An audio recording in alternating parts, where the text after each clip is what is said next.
Parents taught me to be quiet about wealth.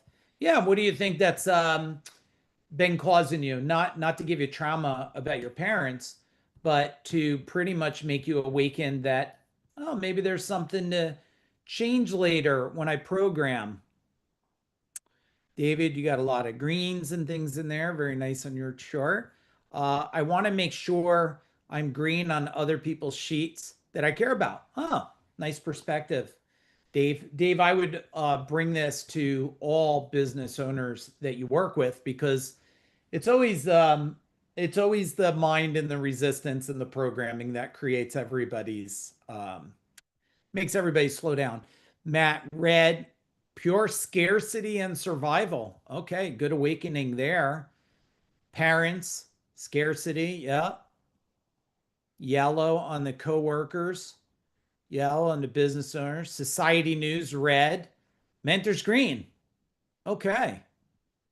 Yeah. So that means your mentors have a lot of heavy lifting. Now your mentors have to go punch your grandparents and your parents in the face and wake them up. I'm just kidding. Okay, I need to shield myself in some of the environments I'm in or teach them different. Yeah, invite them to the party or don't invite them, right? Don't invite them. I think that's a great thing. We weren't asked that yesterday, but it's really a great thing that my wife and I have chosen to do is not be a slave to going anywhere that we used to go to, right? We used to on the holiday, um, we used to go to certain Thanksgiving things and Christmas things because that's what all the family did until we said we don't have to do that no more. We're just not willing to be around. Have any of you ever walked out of a family gathering like Thanksgiving or anything? Yeah, Diane, just me and you. Okay, yeah. Greg too, right? Did any of you ever have a code with your wife or partner and you fucked it up completely? Did any of you have the code? One time my wife was tapping my leg and I turned and said, "Why are you tapping my leg?" And she was just like this. I can't believe you like sending me waves like I can't like you forgot the code. So I was like, "Oh shit. Okay. Code to self, leg tapped. Hey everybody, it's been great. Yeah, no need for apple pie today. We're fucking out of here, right?" So ask yourself as you go to the holiday, what I used to tell my mom, when I used to warn my mom, the first thing come out of my sister's mouth, if it's condescending and threatening and shit, like boom, we're fucking out of here, man. So fast. Then we just decided that my one sister just can't control her mouth, so we just decided it's easier just not to go. It was a lot safer for uh, my mental mindset to just not go there. So you get to decide that for the holiday, and then in the meantime, oh, Art, that looks great. That looks great. You know, it'd be interesting, Art.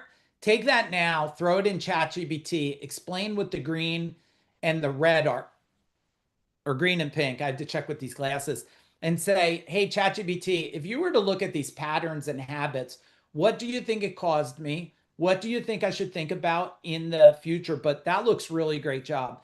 What would you put in place that I should read or say or think about to change my future and the future of the next 10 generations? That's how I would leverage that. But great job there. My bros have some interesting ones. Yeah. Yeah. So like nothing like no one's forcing you to go there. And I get it. Maybe you'll be shamed a little bit, but it's okay because someone trying to shame is only as effective as you accepting it, as long as you stop accepting it. So let's go over. Oh, well, I did say I would answer some questions. So why don't we do that first, and then we'll go into some things. I did ChatGPT with Jay Abraham talking about wealth. Yeah.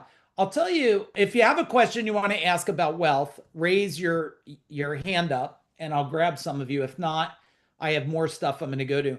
I'll tell you, ChatGPT is really becoming pretty amazing. I got reached out by a guy I'm having a call with.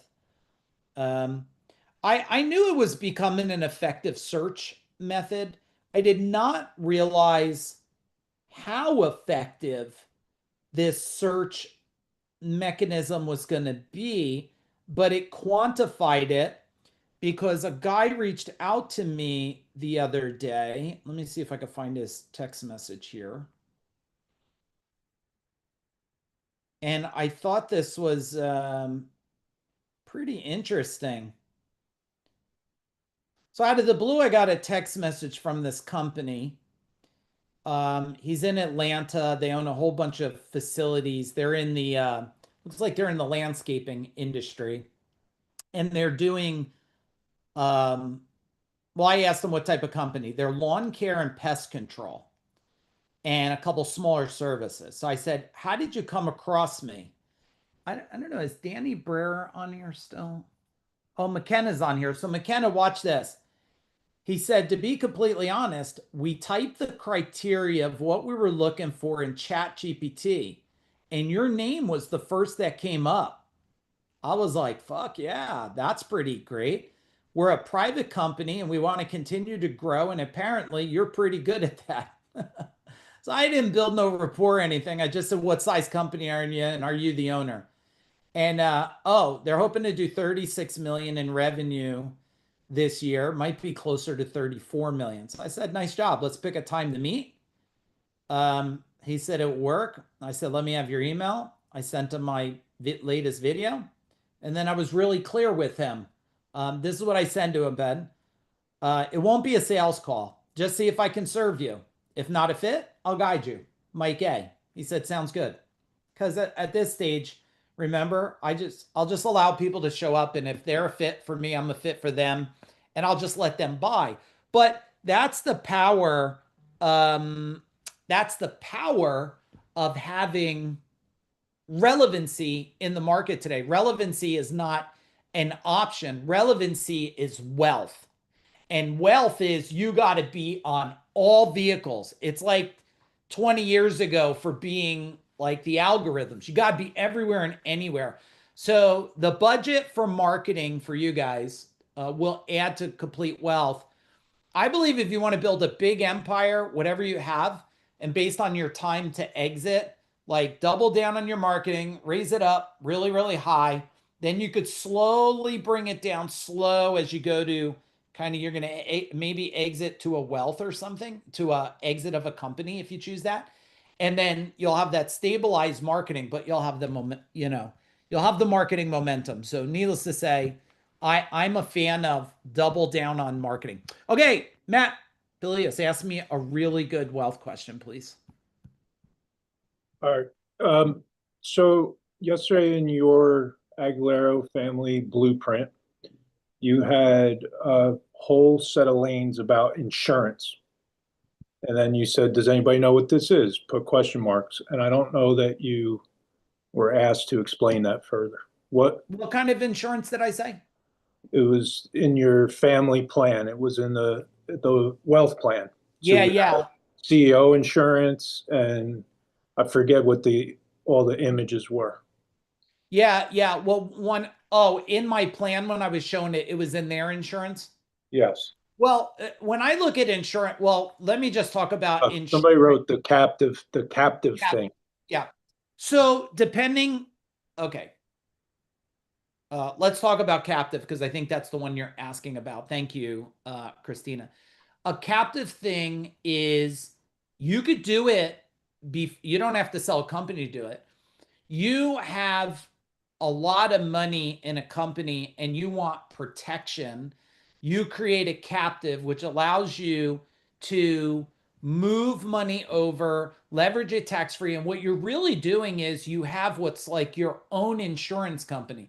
So, Matt, let's say you went there and you were going to do a captive, which may not make sense yet for you, but they would say, you know what, Matt, your company has a risk of possibly $8 million, and we're going to allow you to put up to $8 million in this captive company, and it will sit there and you'll be able to make money on that money. But if you ever have a big claim in your business, like you get sued really bad, they'll go to the captive and take the money out of it. So it's like you own your own insurance. But if you never get sued, you're just making money on all that money tax free until eventually you got to pay the piper, but you're building on it. So, but when you go to sell a company, it's still a very valid strategy to do as long as you don't hire a company. The company I hired was really, really good until they weren't, but it's still a great strategy on that. Yeah. What you guys should think of now, Matt, all of you, is don't save money on insurance. Like we have Mike M in our world. You guys, for business, you guys should cap out as much smart insurance you can, because when economies go down, do you think claims go up or go down? Claims go up. Desperate people do desperate things. And so I would tell you, economy is not going down as much as jobs are going down. That means they're getting desperate. People are tripping more and falling in Walmart than probably ever before. So that's one. To have an insurance policy, your personal insurance policy, you should have, based on your risk level of children, houses, and stuff, you should have a policy, an umbrella policy over and above. That's one of the things you guys should ask. Those of you working with Justin Ryan, the first thing I would do with him before any money at all, look at my insurance and tell me what is my possible risk based on my house, my things in the bank, my business, and how much umbrella. Because sometimes you could get, I try to cap out I tried to get 10 million umbrella policy because look, they're going to sue. They'll probably sue me a little more than you, but they're going to sue you a lot more than a real little guy. And as soon as you have an accident, a car accident, a kid thing, man, they immediately Facebook. They're like, oh, Matt looks like he's got a fancy company with trucks. And that's what they're going for. The purse looks bigger.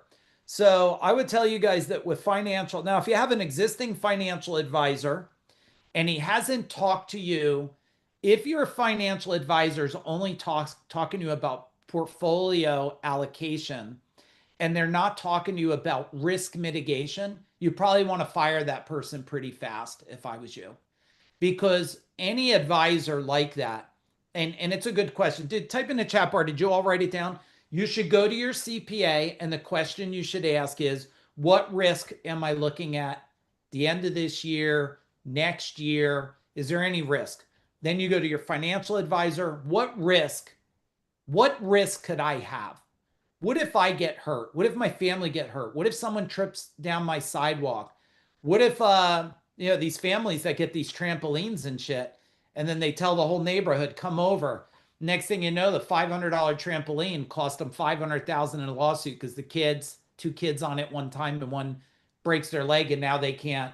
They were gonna. That child was gonna be an Olympian. I got news for you. That kid was gonna be an idiot. No fucking Olympian.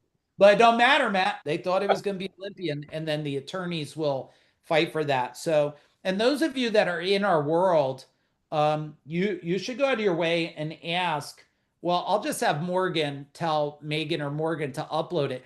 We have a risk mitigation. It's not built into this. I should build this into Wealth Power in the future.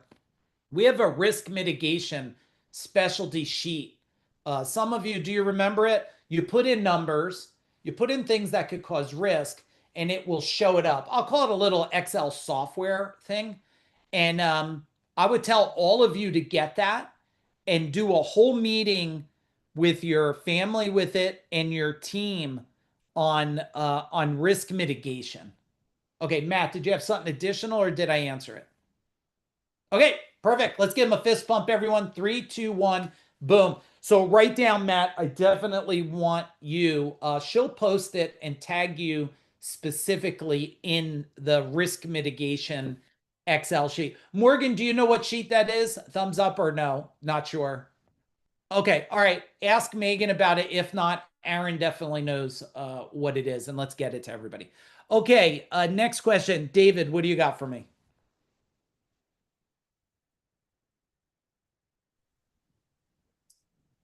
So I got two questions. Um, so a little introspective here, but I was primarily focusing on growing the business over my own personal wealth. So the first question is kind of like, how would you balance those two? I mean, should I still be all in on the business and, you know, take my percentage on the side, or should I don't want to split my focus, if you will, focusing on my own wealth over the success of the business. So how would you balance that? I'm going to answer it for you. I'm going to show you the diagram again to answer it. Every single thing is wealth. And remember, I showed you guys this document yesterday. So here, I focus on the Agliero Wealth Investment Map. It just happens companies are in on this map. So I focus on this. It's a global focus. It's not a separate asset for me. I look at it. What is each one getting me? Now I have a newer version of this. This is my older version, but you can look at it. So I go over here and right now, but every quarter minimum you would do it, you would look at your cash and you would say to yourself, if I was to do this, write it down, everybody. If I was to do this better or different, what would it look like? So I go to my savings account. Oh, you got 100,000 in there. Well, that's foolish. They're giving you nothing on it. So what do I need to do with that? And I analyze that. Then I would go to the captive. If I was to do it better or different, what would I do? Then I go to the company because the company's a wealth vehicle. If I was to do the company better or different, what would I do? Then I go to the other companies. Then I go to the stock portfolio. Now, if I have this triangle effect that I have, this triangle. I ask myself, I ask my mentors that I pay, I ask my communities that I'm involved in. And so, because I pay to be in groups like you guys are. So I go to the group, hey, how many of you, what are you thinking about in your wealth portfolio? That's a question I ask people on a regular basis. And I'm always asking every group I'm in, I'm the number one participator. I'm also the number one that outscales all of them because I ask questions and I know that many brains are smarter than one brain. So I then go, so the other part of the triangle is the people, the advisors I pay. And I ask my CPA, hey, what are you doing? What should I be thinking about with my stock portfolio, my wealth portfolio? What should I be thinking? Here's another one for you. What questions should I be asking myself before 2026? And then I take those two sides of the triangle and I run it through my own filter, and then I make a new decision. Then I go over here. So your long answer to your short question is focus on every part of your Eastman wealth map. That's it. And you work on it column by column. But I agree with you. Most people stay on the one vertical, which is business, and they ignore everything else. I don't ignore any of it. Multiple times a year. If there was a way I would do something with do you know a lot of 401ks? Who has a 401k? Type in 401k in the thing. Okay, you have one. Most people don't even realize, based on I don't know if it's state or country or what, most people don't even realize how many ways you could leverage 401k. You could take loans out on it. There's probably ways you could purchase properties through it. You might be able to move assets from that into there's structures on top of structures none of us know about. But I'm smart enough to know there's a structure. So I don't need to do it now, but if I was you guys, and this might stretch your fear, and I get it, I would ask my accountant, my 401k. Well, I mean, do any of it, type in the chat bar, do any of you think you're ever going to starve? Like, really? You do know with a fucking fishing pole, and most of you have a gun, unless there's a plague that kills every possible food substance. And in the next 5 years, it will be like one of the movies. You'll push a button on your fridge and glop will come out, and you'll eat a little cup of shit that tastes like a tomahawk steak. So chances of any of you really ever being homeless and starving. I mean, what's homeless? I mean, I look at the screen, I'm pretty sure every fucking one of you could chop some trees down, make a little bit of mud, and build a house if you had to. Right? So this isn't the day of that. But if you knew that, David, my question I would ask my advisor and accountant is that 401k money, how could I leverage it for my business the best way possible? Now, most of you may not do that because you actually think there's enough money in there for you to never starve, which there's probably not. And scarcity keeps you from abundance. If you were all in and believed exactly in what you were going to do, I never finished my sentence yesterday. How do I know? It just came back to my mind today. It's probably one of the things I forgot to say. When we created the name Food Dog, remember I was talking about gold medal? I created the name CEO Warrior. And people said that's stupid. Nobody will understand it. What the hell's a warrior? And then I said, thank you. And then I built it into a huge organization. Then when we started Food Dog, a lot of people I respected, they said it's a stupid name. Nobody will understand what it is. And you're right. The first year they didn't. Second year, a little more. 5 years later, I get beautiful pictures of people with food dogs every fucking week. Guess what? Was it a stupid name or very smart? I think it was smart. First off, they've been around over 5,000 years. So how could that be stupid? And so I wanted to reshare that thought. When we go back to the 401k, if you believe in everything you're doing, you'd take your 401k, and if you could take 80% out in a loan, and long as you pay, you would stick it all into specialty relevance marketing right now. Because there's one thing we know for sure. The more people that know you and value you will pay you more. True? Type in true in the chat bar if it's true. But most people, that's their safety net. That's their safety net. I like the show Naked and Afraid or whatever. I just think most of you will just survive anyway. So why not? You have really one window of one chance to be as brave as you can. And when I hear people say, oh, I got a 401k and this, and I said, that's great. But you're not where your business. Oh, second story. This is great. My accountant, we grow year over year. This is so funny, David. And I show up to the CPA meeting long time ago, probably 8 years ago. And I'm so proud of myself, David. We grew, and I sat there, and he's saying good number, good. And I said, yeah.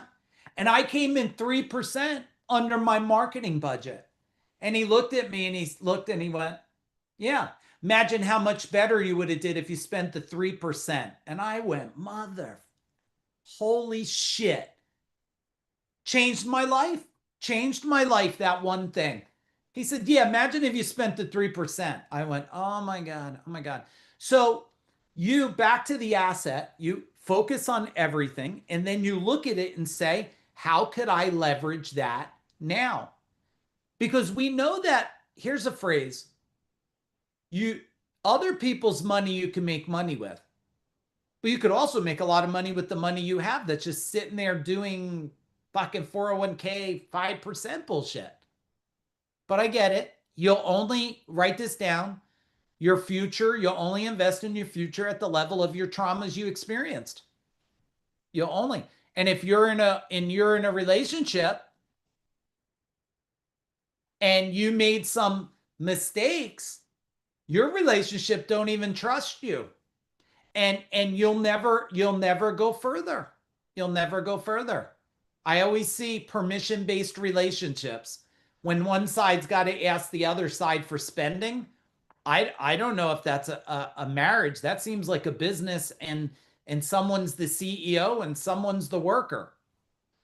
You know, if you don't trust the other person, you got to ask yourself, what trust do you really have? And that might strike some of you, but you know, you got to be willing to trust that other person and double down now. Otherwise, don't complain about your results you have. Don't complain about your wealth you have. And everybody, I'm not going to play the video for time, but you listen to Elon Musk right on the brink of Tesla going bankrupt. And then boom. You guys are all impressed on what he does and what he makes. But aren't you more impressed that he almost went bankrupt and didn't quit on himself? Isn't that more impressive? But I get it. It's more fun to buy a bigger house and complain about why you're broke, to buy jewelry and complain why you're fucking broke. But if you just took a break for 1 year and invest, I'm not telling you to walk around in socks with holes in it, even though my wife sometimes rips my socks apart and still puts it inside my drawer and shit. I'm not telling you to do that. I'm just saying, what if you just doubled down, pulled back on what's not making you money, doubled it into what making money, double on your map, look at that, bam. And you're going to wake up one day and go, well, one of few things will happen. You'll either wake up and say you made a lot of stupid decisions, or you'll wake up and say you made a lot of smart ones.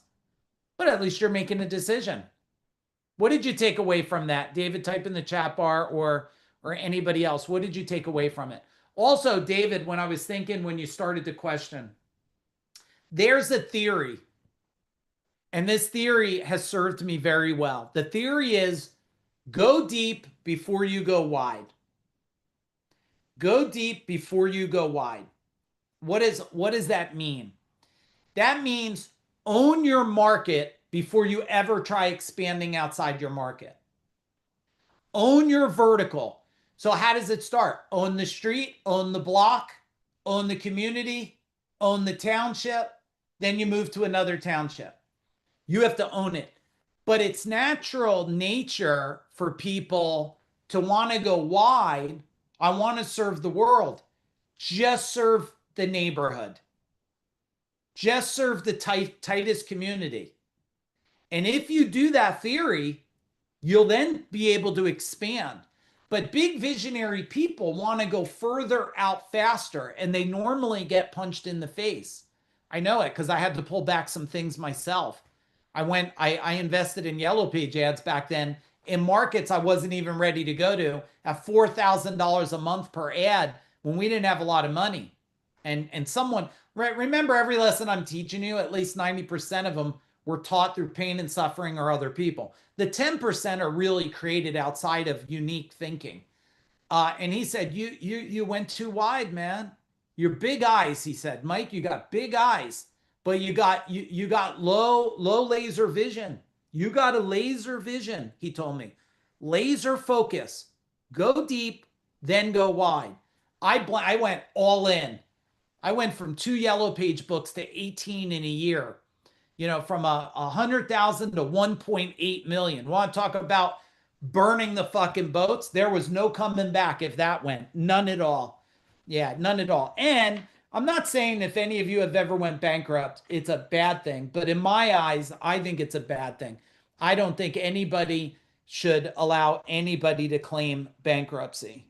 That's my own crazy belief. I don't think it should be allowed.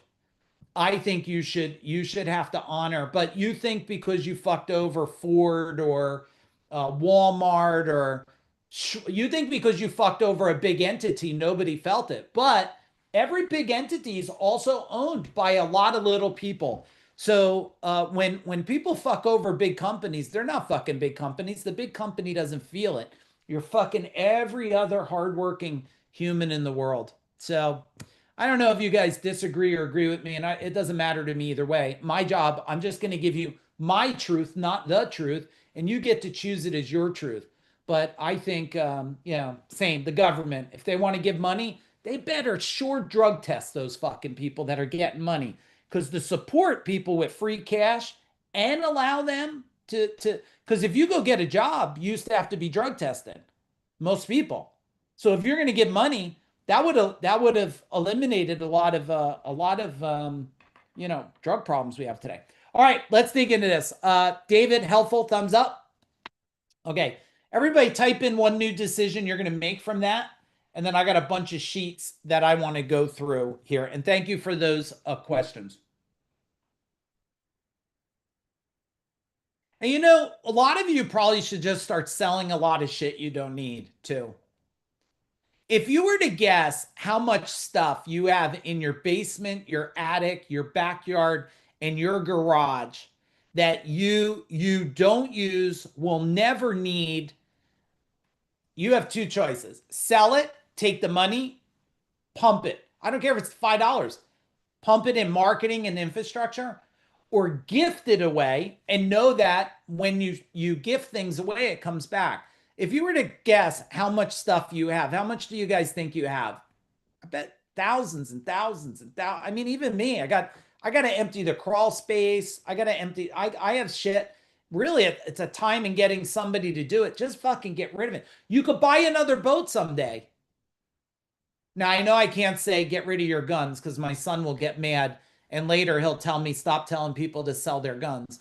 But you know, you can only probably shoot two at one time anyway, so you don't need that many. But my son would disagree, and Jeff probably would disagree. But if you have too much, get rid of it and take all of that and put it in. Now, the book is really Never Sell Guns, Robert. My son will agree with you too. He has a lot of them. Me, I only need a couple. I only need a couple. And I am a right to bear arms guy.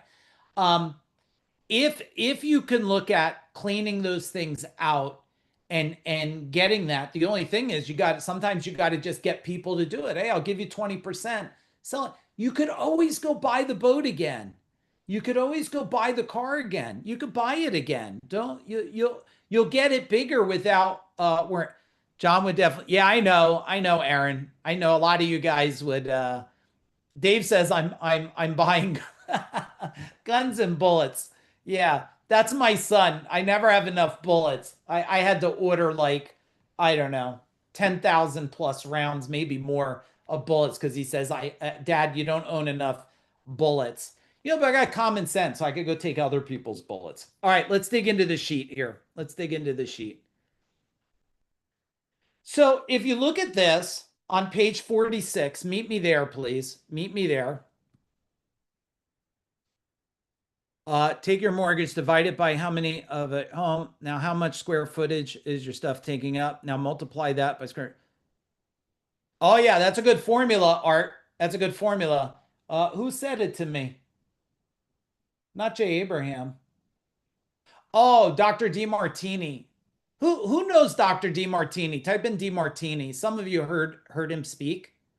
I'm thinking about doing a special roundtable with a small group of people. It'd be virtual, and Dr. DeMartini. If you don't know who he is, I put him as my smartest mentor I've ever trained with in history. He is brilliant. We buy his time all the time. His daughter is brilliant. I'm thinking about putting together a round table and taking like 6 hours of his time, but it is a very significant investment. If any of you would be interested in that, let me know, but you'd probably have to contribute a little bit. I don't need to make money on it, but I probably have to get a little closer to break even on it because he's substantial expert. I mean, he's one of the top in the world, but he's the top thinker. So if you would be interested, this is one of the things that me and Robin Robbins did it. She was really smart. That's how I got to spend time with Kevin Harrington. Not Kevin Harrington, with Kevin O'Leary. She said, I'm going to bring him in. I'm looking for 7 other people, no more than 7, that would split the bill and we'll all get time with them. And I was like, I'm fucking in. Same thing with Dan Kennedy. I did that. So, you know, I think it's really smart. If any of you are interested in doing the DeMartini thing, let me know and I'll work on it. I'm going to do a special, I'm going to hire his daughter to do a values training, 4 hours of values training before.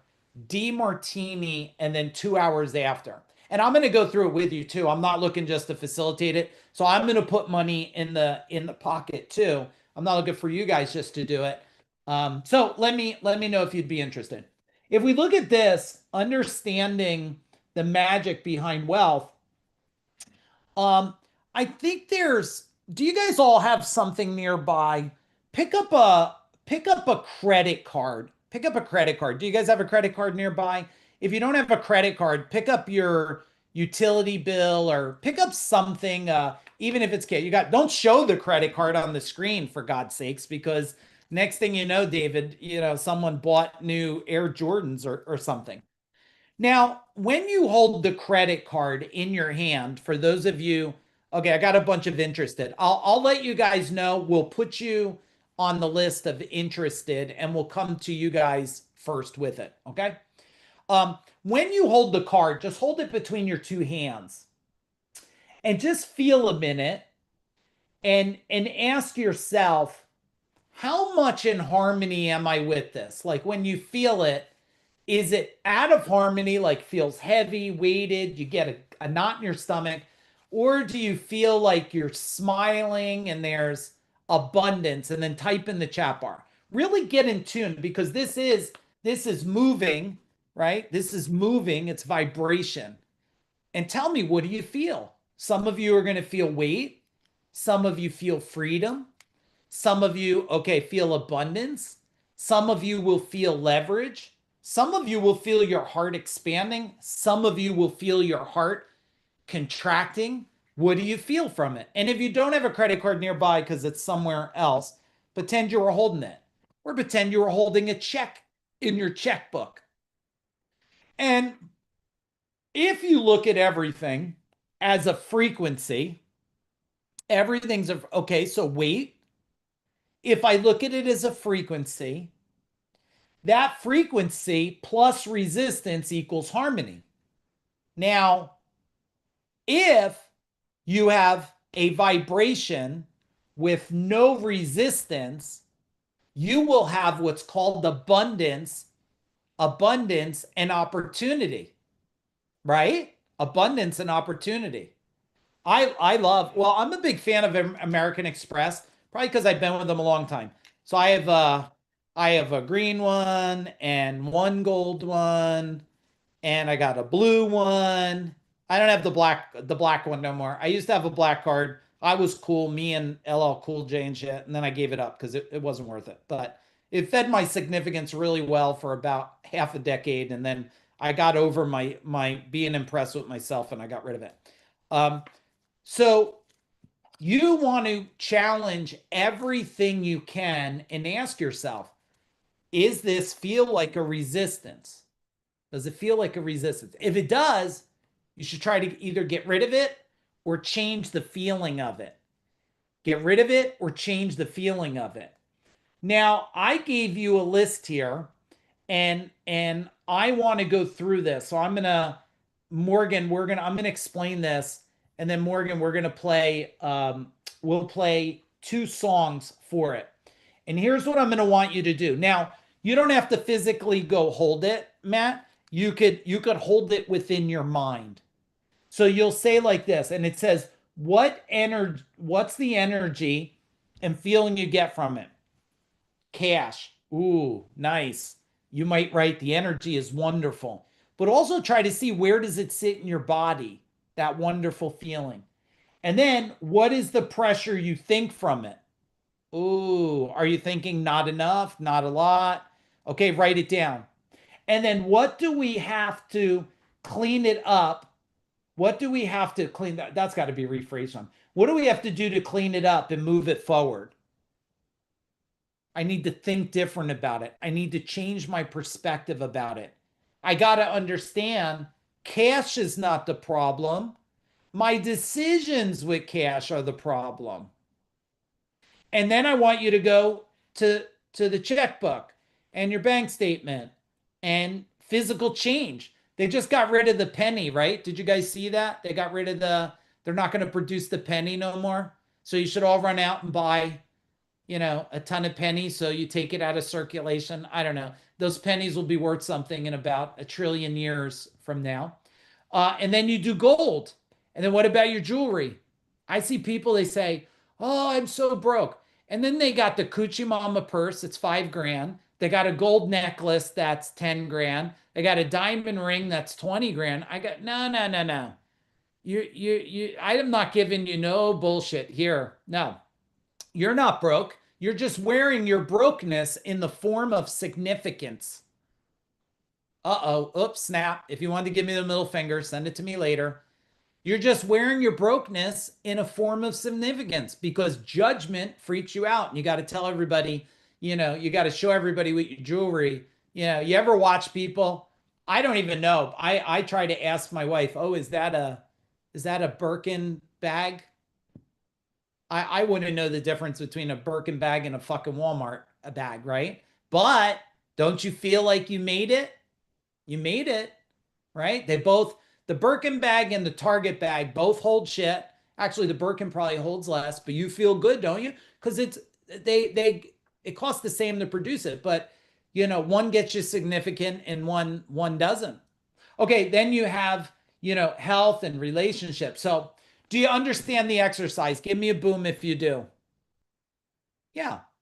So, if you come to New Jersey or you go to New York, it's funny. I was on with the CEO from Carpe Diem and he went to New York. He goes, "Yeah, it was great." He got shit robbed from his hotel room. He got stuff stolen from him.